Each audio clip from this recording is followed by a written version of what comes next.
अपने इंटरेस्टों को कभी कॉम्प्रोमाइज नहीं करेगा। और भाई साहब, Bharat is a old civilisation, Bharat का एक सिविलाइजेशनल इतिहास है, भारत का एक सिविलाइजेशनल सोच है, भारत की एक सिविलाइजेशनल मान्यता। आज भी राजनाथ सिंह जी को कुर्ते पैजामे में थे।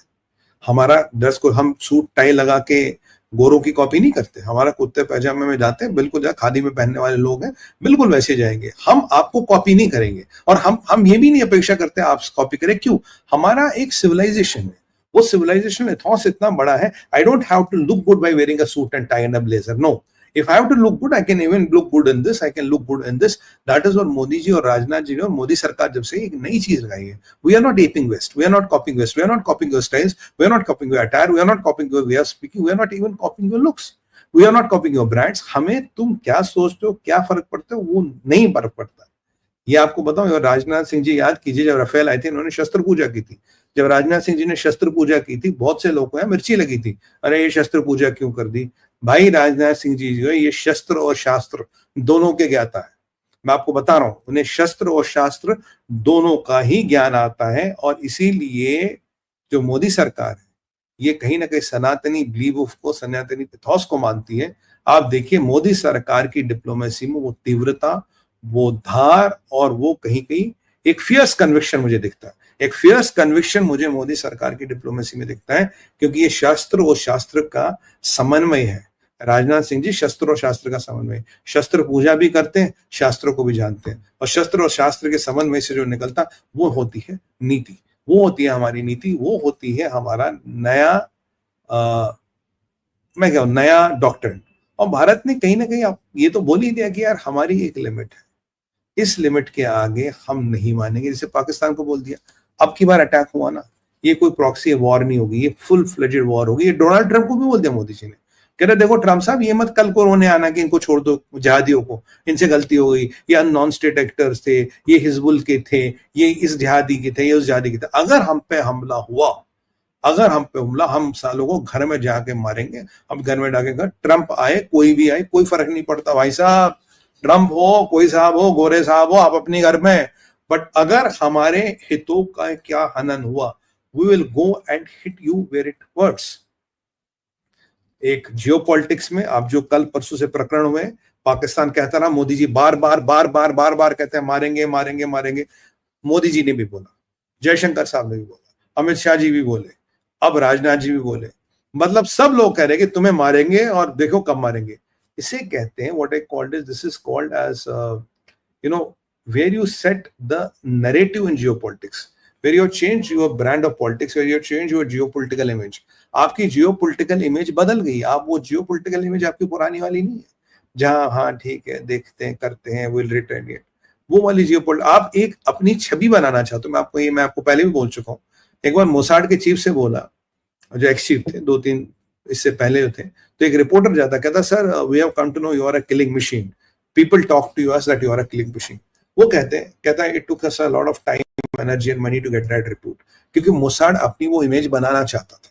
मोसाड की उस इमेज से आज भी ईरान में डर लगता है, मोसाड की उस इमेज में आज भी उम्मत से डर लगता है, क्योंकि उन्हें पता अगर मोसाड जाएगा, Mossad will kind of eliminate you as and when they want. ये मोसाड की जो इमेज है, इससे डर लगता है। भारत धीरे धीरे धीरे धीरे अपनी वो जो इमेज है, वो जो अपना सिविलाइजेशन, हमारी लीडरशिप है, वो जो हमारा एक जियोपॉलिटिक्स में हम एक ऑफेंसिव लीडरशिप और नैरेटिव को सेट कर रहे हैं, ये बता रहे हैं। भारत कह रहा है पॉलिटिकल कंपल्शंस नहीं मानते, वो डोमेस्टिक हो या इंटरनेशनल हो, वो एलाइज के हो या एनिमीज के हो, वो फोरम्स के हो या कोएलिशंस के हो, वो टेम्परेरी हो या परमानेंट हो। ये बहुत बड़ी बात मैं आपको कह रहा हूं। अगर आप भारत की भी देखेंगे, मोदी सरकार की चीजें देखेंगे, वो सब चीजों कहता हम ये चीजें नहीं मानते। और सबसे बड़ी बात है भाई, ग्लोबल पीस गई घंटा लेने, तेल लेने। अगर भारत में चिता जलेगी, अगर भारत में चिताएं जलेंगी और तुम मुझे बोलोगे कि भाई हमें तो ग्लोबल पीस चाहिए, ग्लोबल पीस के लिए तुम चुप रहो, तुम चुपचाप चितावे जलाओ, और जो धुआं उठेगा उसकी फोटो मत लेना, क्योंकि ग्लोबल पीस इससे डिस्टर्ब होगी, इससे सेंसिटिविटी डिस्टर्ब होगी। भारत कहता है गो स्क्रू योरसेल्फ। ये नया डॉक्टर ने ग्लोबल पीस की ठेकेदारी हमने नहीं ले रखी। हम वासुदेव कुटुंबम का वाले लोग हैं, बट पीस की जिम्मेदारी हमने नहीं रखे। तुम शिशुपाल ना बनो, तुम शिशुपाल ना बनो। शिशुपाल बनोगे तो हमें वही करना पड़ेगा जो भगवान श्री कृष्ण ने शिशुपाल के साथ किया। शिशुपाल तो फिर भी मौसेरा भाई था, तुम कौन से मौसेरा भाई हो। वासुदेव कुटुंबम कम कहना हमारी कमजोरी नहीं है, हमारी इच्छा है। और अगर तुम चाहते हो कि पीस के नाम पे चिताओं को हम छुपाएं, चिताओं के बारे में बात ना करें, अगर लोग मरेंगे उनके बारे में बात ना करें, ये बिल्कुल नहीं होगा, ये बिल्कुल नहीं होगा। और ये इन फोरम्स की एक और विशेषता था, आप किसी भी फोरम को देखिए, इसमें इसमें जो टेरर प्रोटेक्टर्स हैं, जो आतंकवाद के संरक्षण है, ये झूठ को ऐसी फर्राटेदार अंग्रेजी में लिखते हैं, ऐसे वर्डों के जाल में घुमाते हैं कि वही वाली बात है, अगर आपने मेरे 1 लाख रुपए देने हैं, ठीक है, तो मैं तो -1 में हूं ना, तो ये ऐसी कुछ भाषा लिख देंगे, बोलेंगे सुमित भाई आप 0 पे, मैंने आपका कुछ नहीं देना, बड़ा आप 0 पे। भाई अगर मैं अपने आप को 0 पे मान लूं, मेरा तो लाख रुपए का नुकसान हुआ और आपका लायबिलिटी खत्म हुई। वही चीज ये आज इस एससीओ में अचीव करना चाहते थे। ये तेवर देख के चाइना वाले भी दंग रह गए, इशाक डार बिल्कुल दंग रह गया। और अब इनमें जो पैरोनोया वो बड़ा है। कल मैंने आपको इसीलिए बताया था, अब देखिए कुछ समीकरण ऐसे बन रहे हैं, कुछ चीजें ऐसे बन रही है कि इसीलिए इन्होंने जो बैलिस्टिक मिसाइल्स का प्रोग्राम था, जिसके बारे में कल रात को बात की थी, उसको क्यों तीव्र कर दिया? उसको तीव्र कर दिया ऑपरेशन मिडनाइट हैमर के बाद।